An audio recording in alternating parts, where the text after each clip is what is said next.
Welcome back to another episode of What Are You Made Of with your boy, the unstoppable Mike C-Roc. I am in the house today with my man, Kevin Thompson. He's a co-founder of the Tribe for Leaders and creates positive change on a global scale by facilitating valuable connections between influential entrepreneurs, founders, and CEOs who are making a major impact in our world. Because he's such a steward of relationships, he's able to cut through all the red tape, eliminate rejection, and guarantee a red carpet reception for you. My man, Kevin, what's happening, man? Man, great to see you again, Mike. I'm looking forward to this. Yeah, I'm excited to have you on. I know we had a call, a Zoom call before, but yeah. I wasn't able to share the audience with you, Kevin. So I want to share the audience with who Kevin Thompson is, and we always start the show by the same way. This question right here: what are you made of, Kevin? I'll tell you, and you and I kind of touched on this right before you hit the record button, and it's really interesting. As we look back, and you were saying, Kevin, I look back and see all, where I've come from. And what's so funny is just this morning, last night, I was going through some old photos. Now, I'm not talking digital photos like on our phones. I'm talking print photos, the old ones. Yeah. And I found this photo of me and Joe Polish. Do you know Joe by chance, Mike? Yeah, I don't know if we know each other. I don't know if I've met him yet, but I know of him. Yeah. Okay, so I found this photo from me and Joe that was taken in April of 2000, so 22 years ago, and I am made of the relationships that I've built in my life with so many amazing people, entrepreneurs, founders, CEOs, and how I've been able to serve them and how they've been able to serve me. And I'll tell you, with everything going on in our world right now, Mike, relationships are more valuable, more important, more critical now than ever. Absolutely. Absolutely, man. So Kevin, take us back. Like, where did you grow up? So I grew up, I live today about 10 minutes from where I grew up. I grew up in Marysville, Washington, up about 40 miles north of Seattle. After I graduated high school, my father passed away at the end of my 10th grade year. And after I graduated high school, college was off the table. I joined the Army for four years, then went in after that, fished in Alaska for 7 years. And then in 95, started my very first business, a cleaning and restoration company. So let's go back for a second here, because you lost your father in 10th grade. So it's an impressionable time. Obviously before that, it's more impressionable, but as you grow older, like, how did you handle that? Like, were you and your father close? Yeah, we were close, Mike. We were really close. Yeah, he passed away when I was 16 years old. He got diagnosed with cancer at the beginning of my 9th grade year, and he passed away at the end of my 10th grade year. And I'll tell you what, as a kid of 14, 15 years old, watching your dad deteriorate like that, that was hard. That was really hard. And, I did, there was a lot of emotional time spent with my dad, before he passed away. And it's because it's like, we knew it was coming, especially in the last, say, 5-6 months, we knew it was coming. And I watched my dad, he couldn't think straight. He couldn't, he'd call me into his room and ask me to hand him his slippers off the dresser, and there was no slippers on the dresser, stuff like that. Mm-hmm, mm-hmm. And then so coming out of that, did you feel, I talk a lot about rocket fuel. So my book's back here, Rocket Fuel, and it's all about turning setbacks, discouragements, letdowns, loss, all that stuff, figuring out a way to make it your rocket fuel rather than your weight in your trunk, storing it in your tank. How were you able to use that as fuel for your future to attack the world in a good way, but I mean, to advance? Like, were you able to convert that somehow with his inspiration? Or Yeah, it did, definitely. What was interesting is I can still remember that Sunday morning when my mom woke me up and my brother, who's 2 years younger than me, and let us know that Dad had passed away. And in that moment, that was like a weight had been lifted, Mike, because we'd all watched my dad deteriorate. We all watched him be in this pain. And when he passed away, it's like all that was gone, all that was done. And he was out of his pain. And an interesting dynamic took place too. That my mom had been kind of strict on my brother and I growing up. And even to the point where my friends, they didn't necessarily like coming over that much because my mom was like, she was like that disciplinarian, you know. But after Dad passed away, something switched for her. And she just lightened up, man. She just like something shifted and she just lightened up, even so much so that my friends are like, damn, your mom is so cool now, man. And they would, I mean, and our house, the last 2 years that I was in high school, our house was the hangout. My friends were over there all the time. We had, I mean, get-togethers and you know, I don't know what happened for my mom. And you know what, this is interesting, Mike, because I've never even talked about this stuff before. And I'd never even really considered this before until you started asking these questions. But a shift took place for her and it impacted my brother and I's life big time. And the relationship that we had with our friends, and now, you know, our friends felt comfortable coming over. And my mom and Dad used to be in Amway together, and they'd done pretty well with it. And my mom, I got an audio tape later, like probably about 5 months later, from a guy who was in my mom's Amway business, and it used to be my mom and dad's, but right after my dad died, she ended up speaking at this big Amway convention down in California where there was thousands of people at. And she was talking about my brother and I, and how Dad had passed away and this and that. And this guy had this audio cassette tape of that he shared with me. And I was just like, wow, you know what? My mom, she thinks a whole lot of me and my brother Kyle. And I don't want to let her down. I better start living up to her expectations and what she's telling all these people who I don't even know who the heck they are, you know. And I was just like, you know, I was getting in some trouble in high school and stuff a little bit. But after that, it kind of changed. I changed my ways a little bit and stopped getting in trouble so much and started just kind of, because I was like, you know what? I want my mom to be right. I want to make her proud. I want to live up to those expectations she's got. So, man, I've never even thought about this stuff before, Mike. Yep. Questions, man. Questions. They stir up some things, man. Yeah. And you know, the thing about it is that it's amazing how our parents can program us in a good way and bad way. But the fact that she was saying those things, that led you on a course. My mom told me that I was an inspiration. I was going to be a leader when I was 3 or 4 years old. I just remember her telling me that. You inspire me so much. And that developed me into the person I am today, where I feel like I'm a people builder. Now, there is a part of that where you have to make sure that, hey, wait a minute, is this my dream and my goal to be this? Or am I living strictly off of their goals and their dreams? Because then if you're in that situation, it's their control center that's operating you rather than your control center and your self-determinism. But there is something where you can take that and if you align with it, man, do some wonderful things, because you're a great people person. So I bet that stems from that. Yeah, I can see that.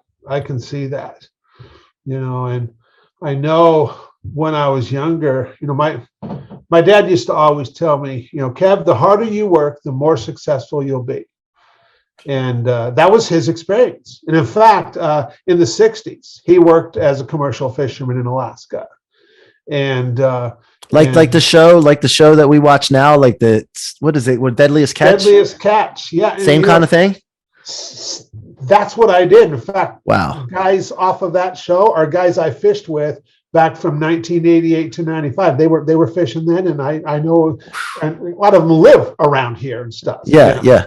So, and so that's the same exact stuff that I did, and I remember that first trip on the boat, kind of thinking, I was like, man, I said, Dad, if you can see me now, I know you got to be proud because damn, this is some hard work, man. Yeah, yeah. And is it always cold when you go out there? Pretty much, cold, wet, kind of pretty much miserable weather. 99.9% of the time. I do remember one day that it was just beautiful. It was like a lake. It was so damn flat, Mike. I've never seen anything like it before, never see anything like it again. But that day, the sun was out, clear blue sky, flat, calm water, and there was a pod of about 6-7 whales right next to our boat, swimming around and stuff as we're fishing. And that was the one and only day I ever saw weather like that. Wow. All my 7 years of fishing in Alaska. And so when you fish for 7 years, is that something that you go just like during a season and then you come home, or how does that work? It's seasons, and there's a lot of different fisheries, Mike. So there's, I worked in the crab industry. I worked long lining for gray cod and black cod. They also had like these 24-hour halibut openers that you would work on, that you can work on. So the first year that I ever went up there was January of 1988. And that year, I got a job on the boat here in Seattle, and this guy, John Waddell, took a chance on me and hired me. He had never hired off of the dock before, so he was a little bit nervous. In fact, when I got to the boat, he called me up and he's like, Kev, he's like, I've never done this before, and I'm just hoping you don't let me down, man. And man, now that I think about this, that was kind of like the same kind of thing my mom did at that damn Amway seminar, talking about her boys and how proud she is. And I'm like, well, damn, I better live up to that now. John Waddell, that first skipper that gave me that job, kind of did the same thing. He's like, man, I hope you don't let me down, Kevin. And it's like, I'm like, well, shit, I better not let this guy down, And so I busted my butt for John. And I worked on that boat with him and the crew for about 3.5 months. And they were all getting ready to go home. Season was over, and John's like, well, what are you going to do, Kevin? And I'm like, well, it's like, if I could get a job doing something else, I'd like to do that and stuff. And he's like, let me call a buddy. And so right up there in the wheelhouse, he got on the radio and called a friend of his. And he's like, man, I got this guy. He wants to keep fishing. Keep working up here. He's like, you need hand on your boat. He's like, I'll send him over if you need help. He's like, man, I could use some good help. And so John sent me over to that guy. Long story short, I stayed up in Alaska that year from January through October, 10 months. And at 1988, I was 23 years old. And I came home with a little over 120,000 in my pocket after that 10 months. Geez, 23 years old. That's some damn money, man. Wow.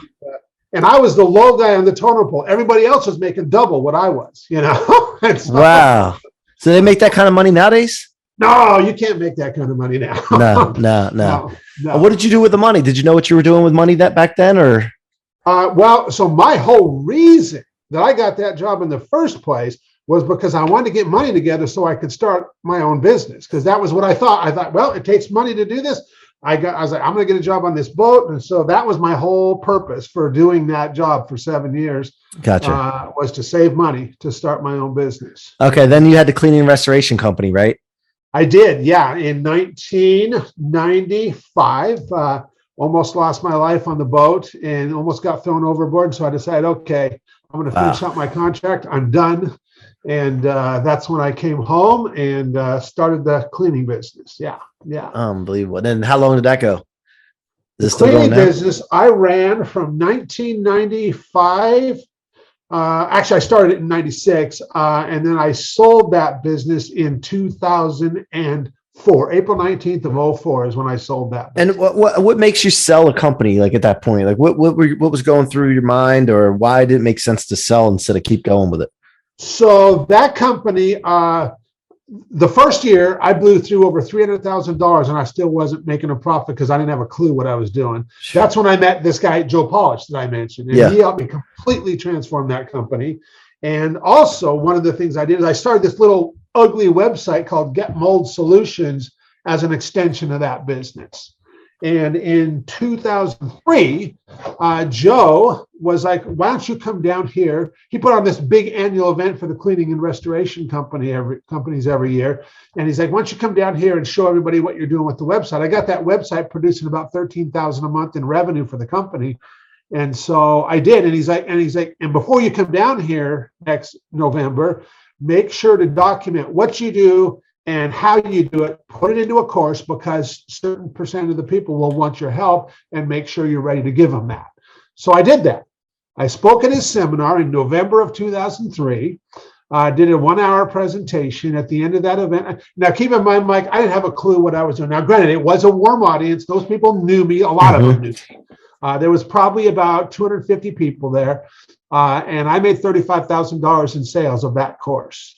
And I'm like, man, from that one event, from that one event, Yep. Joe audience. Yes.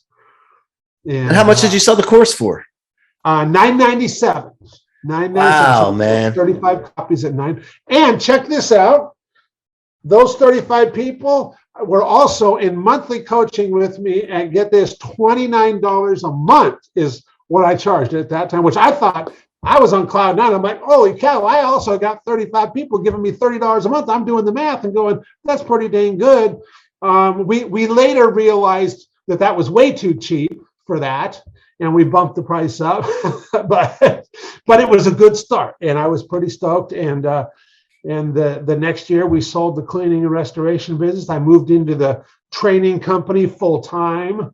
And we went on to sell over $16 million worth of that training over the next 12 years. $16 million? $16 million for cleaning restoration training on how to run a business. It was more. I called the product the automatic income system, and it was how I did what I did with my website, how I created an informational website, built an email list, all that stuff. Okay, so that could have been used for a lot of businesses then. Okay, got it. It was used for a lot of businesses. Gotcha. Yes. And then, so what has changed since then that you really, did you change anything up and then try to, like, I guess, update it and then continue, or?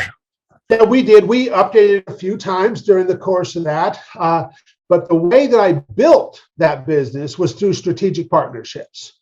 And I had a lot of other entrepreneurs who I would just like have conversations with when they'd end up, I got an audience, and would you do a thing with them? And we did lots of teleseminars way before webinars were ever a thing.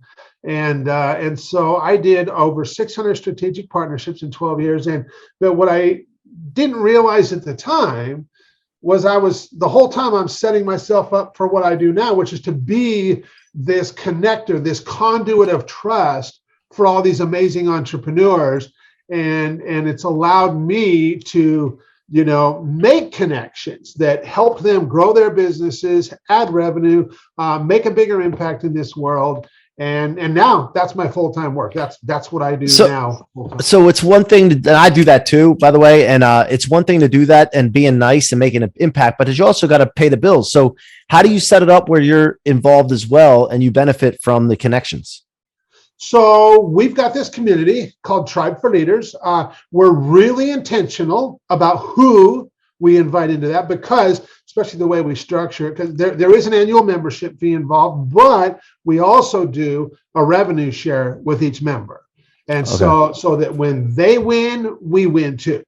And what I will tell you that after running this group for 3 years now, with the right people, it works brilliantly. With the wrong people, it doesn't work at all. Of course. The right people, it's self-governing. You never chase money. People are, they compensate you because they just appreciate you.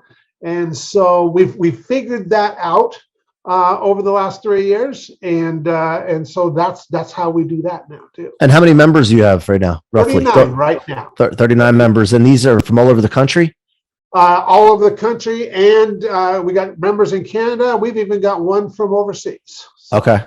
And so what's the vision for this at the end of the day? Like, what is your vision of thought leaders or the so tribe we leaders? just had our first $1 million win in the group 4 months ago, where one member added an additional $1 million of revenue to their business in 30 days. That really opened my mind and my vision for what's possible. What kind of business was it? What's that? What kind of business was it? They have a dance school, and then they also serve over 300 other dance school owners from across the country and around the world. Awesome. And so she added $1 million of revenue in 1 month, which, like I said, it changed. It really amplified the vision for me because, quite honestly, I'm going to tell you, Mike, I wasn't thinking that big when we started. Yeah. And it's changed the whole conversation in the community. Yeah. And even when she had that win, she was like, Kevin, she goes, yes, the revenue is great because that's going to allow us to grow the business, allow us to do the philanthropic work we do. But what really excites me most is the impact we're going to have on all those people who said yes to us. So that's huge. What was the key to that growth though? Like what was the catalyst? They did is one of the other members were like, hey, what if you did this? We were on a call one time and they were like, what if you did this and restructured your offer? And so they would normally do this annual offer and their members would sign an annual agreement. Well, they restructured it and did a 3-year program instead of a 1-year program. So now, and they gave them an incentive for doing that, bonuses and that kind of stuff. Mm-hmm. And so now it was more money up front, pulling money forward, a longer term, and now they've got recurring revenue for 3 years instead of just the 1-year thing that they used to do. Yep. Love it, man. Look, I could go on and talk to you all day, Kevin, but I respect your time, and I want to just first of all make sure that people know how to get in touch with you, and if they're interested in joining this phenomenal tribe for leaders, how do they go about doing that? Yeah, anybody that might feel that they're a right fit for that, they can just go to tribeforleaders.com and see if they qualify. And, if they can kind of size us up too and make sure we're even a right fit for them. As far as getting a hold of me, email is kevin@tribeforleaders.com, or I'm really easy to get a hold of on Facebook, Kevin the Connector on Facebook. So. Love it, man. Love it. So do you do anything outside of Tribe for Leaders as far as connecting entrepreneurs and all that, and then still maybe like working out situations where you get a piece of equity or upside or a little bit more. I'm obviously going to be working with people outside of the group because depending on what people in the group need, it might require that I reach outside of the group. But I'm really intentional about who I make connections for in the first place. And because I got to know them. I got to know how they show up and all of that kind of stuff, because this is really my reputation on the line too. When I'm doing this kind of stuff. So I don't take it lightly. I'm really intentional about this stuff. So, love it. I love it. Mike, I'm sure you are too. Oh yeah, absolutely. Absolutely. And it's fun doing it. It's fun seeing people win and causing, I call it, because my coach has really, really worked with us on this, causing and creating futures for people. Yes. And it creates an attraction model, and it's a very attractive thing when you can do that. And I'm not a guy that likes to chase people. I've done that for years in sales and follow up and all that. And, I don't like doing that anymore. And it's my life. And if I don't want to do that, I got to figure out a different way because I still need to get after it. So I figured out, let's create an attraction model and then have people come and chasing me. And man, it's a different way to think. It takes time to build that up. Building a brand but causing and creating futures for people is very attractive. So I love what you're doing, Kevin. Keep it up. If there's anything I could ever do to help you out, let me know. And I just want to thank you for coming on today's show. Well, my pleasure. You are so welcome, Mike. Thank you, Kevin. Thank you, audience, for being here. Thank you for the support that you've given me, my movement, the companies that I work with. I just appreciate you being here and listening and allowing us to pour into you. Keep coming back. Go subscribe on your favorite podcast platform if you haven't already. Also, YouTube. If you like to watch these, you can go to my YouTube channel, Mike C-Roc Ciorrocco. And finally, go to blueprinted.com to check out our new tech platform, BLOO printed.com, and check out the marketplace for step-by-step guides in all different categories. Blueprinted.com, BLOO PRINTED, blueprinted.com. Until next time, be unstoppable.